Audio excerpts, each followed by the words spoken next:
주님 예수님.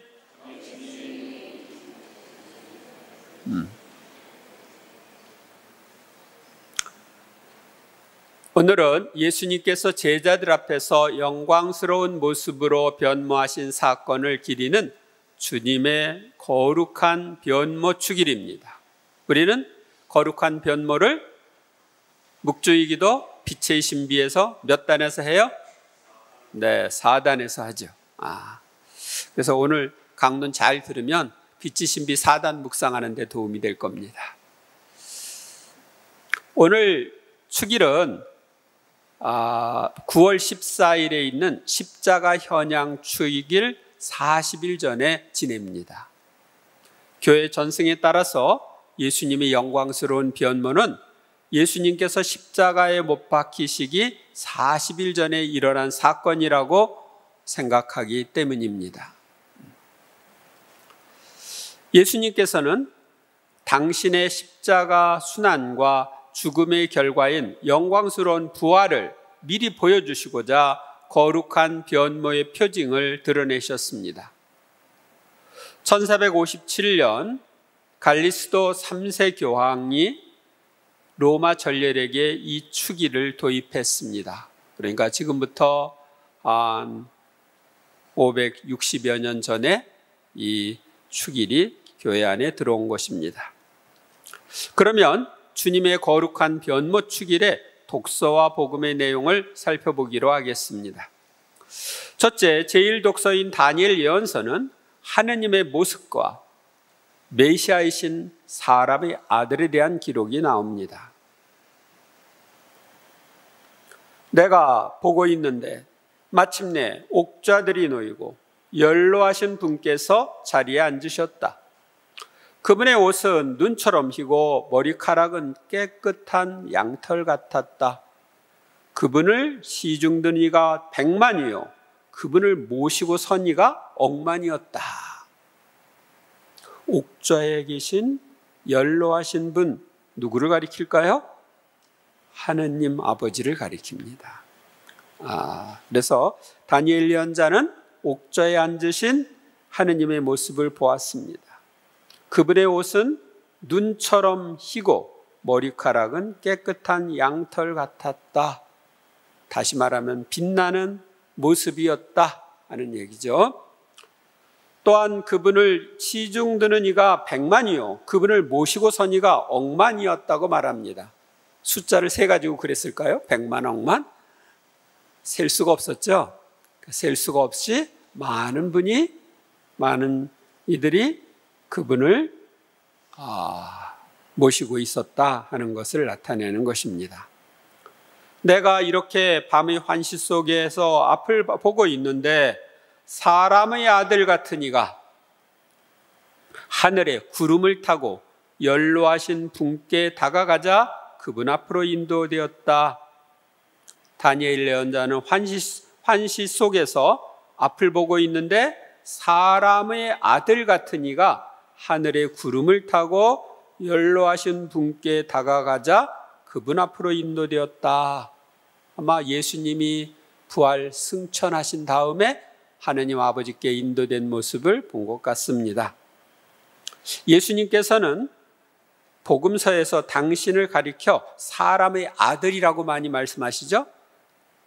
이는 오늘 이 다니엘 예언서에 나오는 사람의 아들 같은 이 곧 메시아를 가리키는 말입니다. 그래서 예수님이 사람의 아들이라고 당신을 얘기할 때는 내가 메시아다. 이 다니엘 예언서에 기록된 그 사람이다 하는 것을 알려주는 거예요. 그에게 통치권과 영광과 나라가 주어져 모든 민족들과 나라들, 언어가 다른 모든 사람들이 그를 섬기게 되었다. 그의 통치는 영원한 통치로서 사라지지 않고 그의 나라는 멸망하지 않는다. 예수님께서 부활하신 후 제자들에게 나타나셔서 나는 하늘과 땅의 모든 권한을 받았다고 하셨는데 다니엘 예언서에 이 예언 말씀이 이루어진 것입니다. 몽땅 다 받으셨어요. 그런데 그분의 통치권, 영광, 나라, 모든 민족과 나라들, 언어가 다른 모든 사람들을 받고 그들이 그분을 섬기게 되었다고 되어 있는데 지금 이루어졌어요? 안 이루어졌어요? 아직 이게 완전히 이루어지지 않았어요. 지금 이루어지고 있는 과정이에요.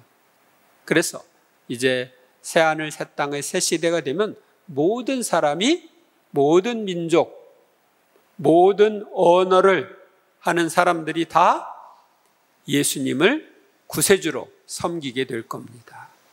그리고 하늘나라에서는 영원히 그분을 섬기게 되기 때문에 그분의 통치는 사라지지 않고 그분의 나라는 멸망하지 않는다는 오늘 복음 말씀이, 아니 오늘 이 독서 말씀이 이루어질 것입니다. 둘째, 오늘의 마테오 복음은 예수님의 변모 사건을 우리에게 알려줍니다. 그 무렵 예수님께서 베드로와 야고보와 그의 동생 요한만 따로 데리고 높은 산으로 오르셨다.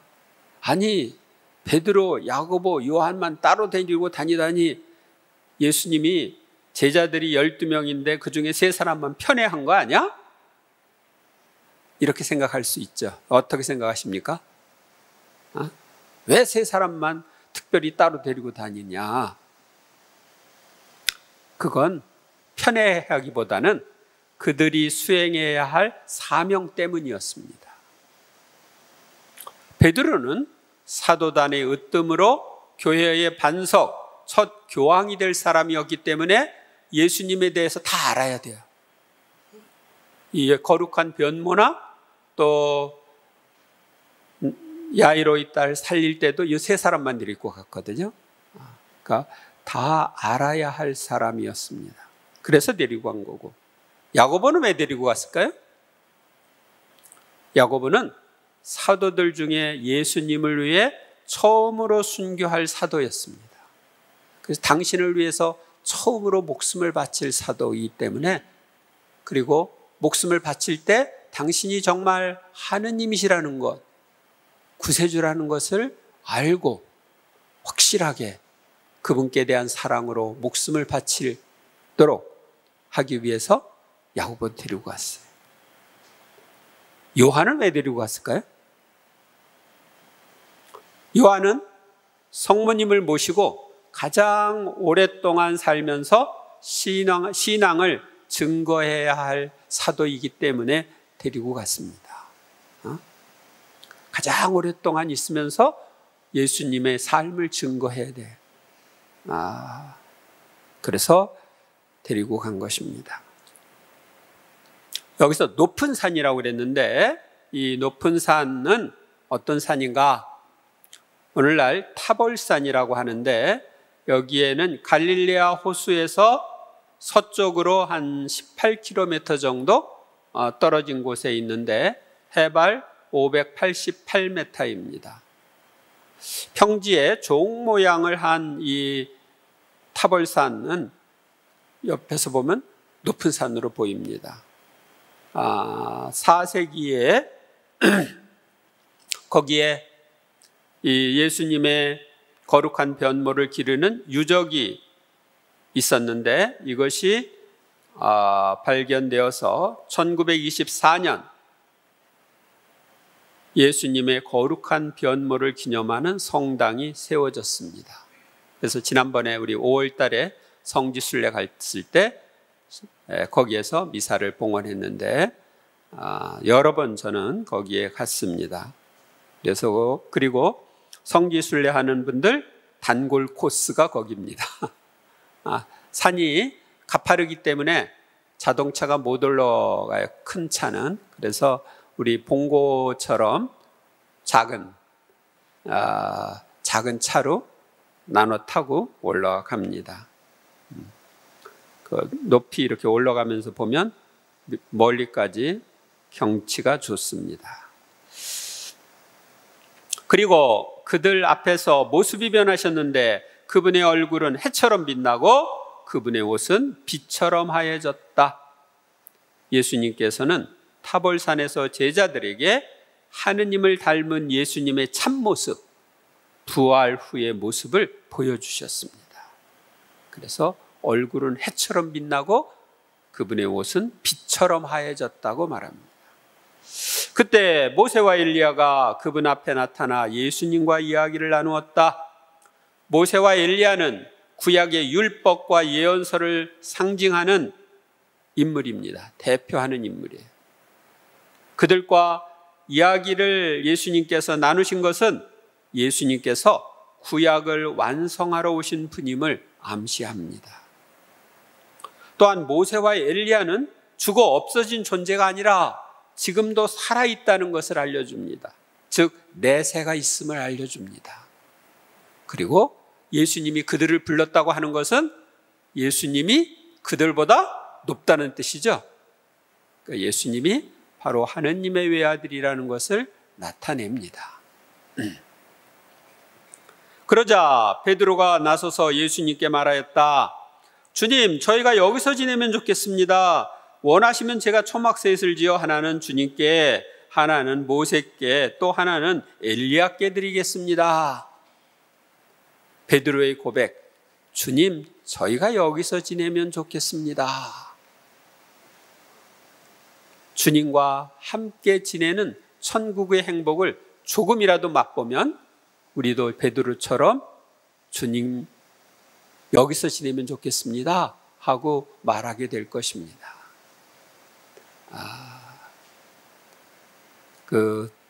이제 탈원 상태에서 천국을 왔다 갔다 하는 분들 책을 이렇게 보면은 그 주님의 현존, 성모님과의 만남 이런 걸 체험하고 이 지상에 돌아오는 게 너무 힘들다고, 이 지상에 사는 게 연옥 같다고 그런 이야기들이 나옵니다.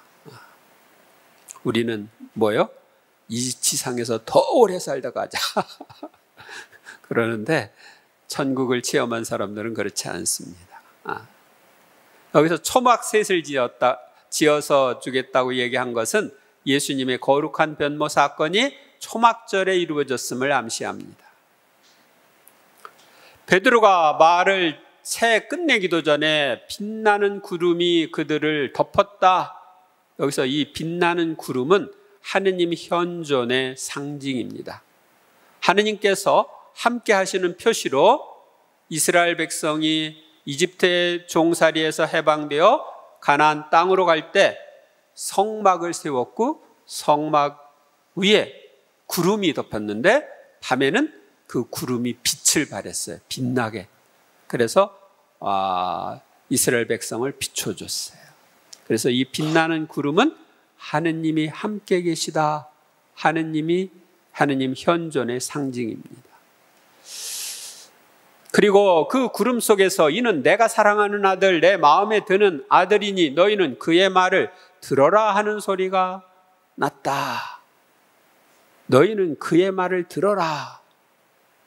제자들에게 중요한 것은 하느님의 말씀대로 하느님의 아들이신 예수님의 말씀을 듣는 것입니다. 귀로 듣는 게 아니라 그 말씀을 듣고 실천하는 것입니다. 그 말씀대로 사는 거예요. 우리에게도 마찬가지입니다. 이 소리를 들은 제자들은 얼굴을 땅에 대고 엎드린 채 몹시 두려워하였다. 하느님의 현존 체험은 우리에게 두려움을 줍니다. 제자들은 거룩한 변모 사건을 통해서 하느님이 참으로 계시고 예수님은 하느님이 사랑하시는 아들이심을 알게 되어 두려워한 것입니다. 예수님께서 다가가시어 그들에게 손을 대시며 일어나라, 그리고 두려워하지 마라 하고 이르셨다. 그들이 눈을 들어보니 예수님이 외에는 아무도 보이지 않았다. 이제 이 발현 사건은 끝난 거죠. 그들이 산에서 내려올 때에 예수님께서 그들에게 사람의 아들이 죽은 이들 가운데서 되살아날 때까지 지금 본 것을 아무에게도 말하지 마라 하고 명령하셨다. 예수님께서는 제자들에게 예수님의 거룩한 변모를 본 것을 아무에게도 말하지 말라고 명령하셨습니다. 왜 그러셨을까요? 왜냐하면 제자들이 예수님의 순환과 부활을 보아야 예수님의 변모를 이해할 수 있었기 때문입니다.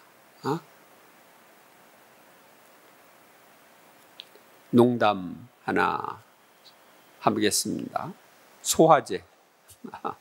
우리 신부님들이 같이 모여서 이제 피정을 하거나 피정 지도를 하거나 이럴 때는 가끔씩 함께 모여서 소화제를 얘기합니다. 다시 말하면 농담 따먹기를 합니다. 그러니까 어떤 지금 은퇴하신 주교님인데 그분이 그런 농담을 하셨어요.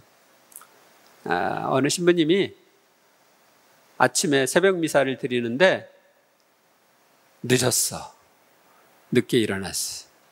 그래서 허겁지겁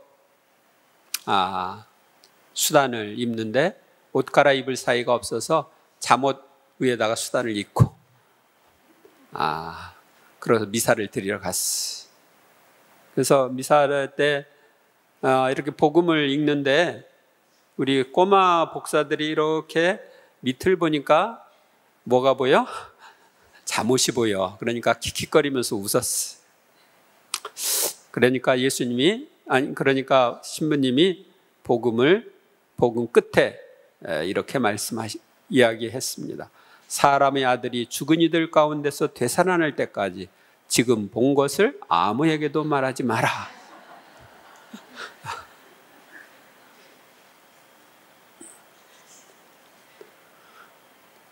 오늘 제2 독서에서 베드로 사도는 거룩한 변모 사건을 회상하며 말합니다. 사랑하는 여러분, 우리가 여러분에게 우리 주 예수 그리스도의 권능과 재림을 알려줄 때 교묘하게 꾸며낸 신화를 따라 한 것이 아닙니다. 그분의 위대함을 목격한 자로서 그리한 것입니다. 베드로 사도는 신자들에게 예수님의 권능과 재림에 대해서 말할 때, 또 다른 복음을 전할 때 예수님의 위대함을 목격한 자로서 말한 것이라고 합니다. 즉 베드로는 예수님의 거룩한 변모 사건, 부활하신 예수님의 모습을 목격한 목격자로서 예수님의 권능과 재림을 증언한 것입니다.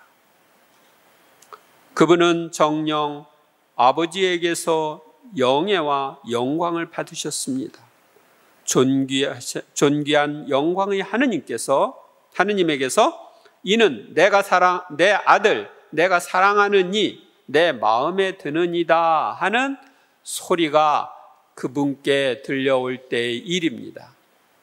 우리도 그 거룩한 산에 그분과 함께 있으면서 하늘에서 들려온 그 소리를 들었습니다.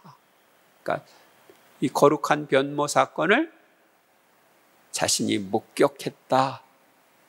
목격자로서 자신의 체험을 이 베드로가 이야기를 하고 있습니다. 만약 베드로가 이 거룩한 변모 사건 때 없었다면 이런 편지를 못 썼겠죠? 이로써 우리에게는 예언자들의 말씀이 더욱 확실해졌습니다. 여러분의 마음속에서 날이 밝아 샛별이 떠오를 때까지 어둠 속에서 비치는 불빛을 바라보듯이 그 말씀에 주의를 기울이는 것이 좋습니다. 우리는 어둠 속에서 비치는 불빛을 바라보듯이 하느님의 말씀에 주의를 기울여야 합니다. 여러분들이 어두울 때는 불빛을 보면 반갑죠. 그리고 그 불빛을 향해서 가죠. 그것처럼 우리는 하느님 말씀에 주의를 기울이고 그 말씀을 중심으로 살아야 합니다. 예수님께서는 구약의 다니엘 예언서에 사람의 아들이라고 예언되신 메시아이십니다. 그래서 당신이 자꾸 자신을 가리켜 사람의 아들이라고 이야기하신 것입니다. 예수님은 순환을 하시기 전에 부활하신 후의 모습, 하느님을 닮은 자신의 모습을 보여주셨습니다. 제자들 앞에서 모습이 변했는데 그분의 얼굴은 해처럼 빛나고 그분의 옷은 빛처럼 하얘졌다고 오늘 복음에 기록되어 있습니다. 예수님의 변화된 모습은 앞으로 우리가 아버지의 나라인 천국에서 누릴 우리의 모습이기도 합니다. 우리는 하느님의 자녀로서 예수님과 함께 하늘나라를 차지할 공동 상속자들입니다. 예수님께서는 그때의 의인들은 아버지 나라에서 해처럼 빛날 것이다 라고 하셨습니다.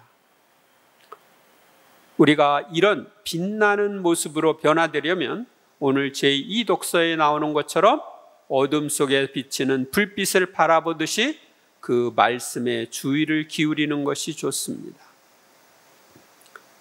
우리가 하느님의 말씀에 주의를 기울이며 그 말씀대로 살수록, 세상의 빛으로 살수록 하늘나라에서 예수님처럼 빛나는 모습으로 살게 될 것입니다. 여러분들이 천국에 가면 그 사람이 이 세상에 잘 살았는지 못 살았는지 금방 알 수 있어요. 왜? 이 세상에서 하느님 말씀대로 세상의 빛으로 잘 사는 사람은 더 빛나고 그보다 못 사는 사람은 덜 빛나기 때문에 그렇습니다. 여러분들은 하늘나라에서 더 빛나는 사람으로 살고 싶어요? 덜 빛나는 사람으로 살고 싶어요? 더 빛나는 사람으로 살고 싶죠? 그러면 세상에서부터 세상의 빛으로 살아야 됩니다. 예수님은 너희는 세상의 빛이다 하셨어요. 여러분이 내가 세상에서 빛으로 사는지 어둠으로 사는지 금방 알 수 있는데 알려드려요? 내가 어느 곳에 가면 그 분위기가 밝아져. 편안해. 그러면 빛으로 살고 있는 거예요. 근데 내가 어느 곳에 가면 사람들이 불편해해. 분위기가 변해. 좋지 않은 분위기로. 그러면 내가 뭘로 살고 있는 거예요? 어둠으로 살고 있는 거예요. 내가 세상의 빛으로 살면 사람들이 나를 좋아해요. 나를 향하게 되고. 내가 어둠으로 살면 빛으로 사는 사람들은 나를 싫어하게 되겠죠. 우리는 빛으로 살아야 되겠죠. 이번 한 주간 동안 예수님의 모습과 비슷한 모습으로 변화될 나의 미래를 생각하면서 감사와 찬미를 드리면 좋겠습니다. 그리고 더욱 빛나는 존재가 되기 위해서 하나님의 말씀에 귀를 기울이고 말씀대로 빛으로 사는 여러분이 되시기를 바랍니다. 감사합니다.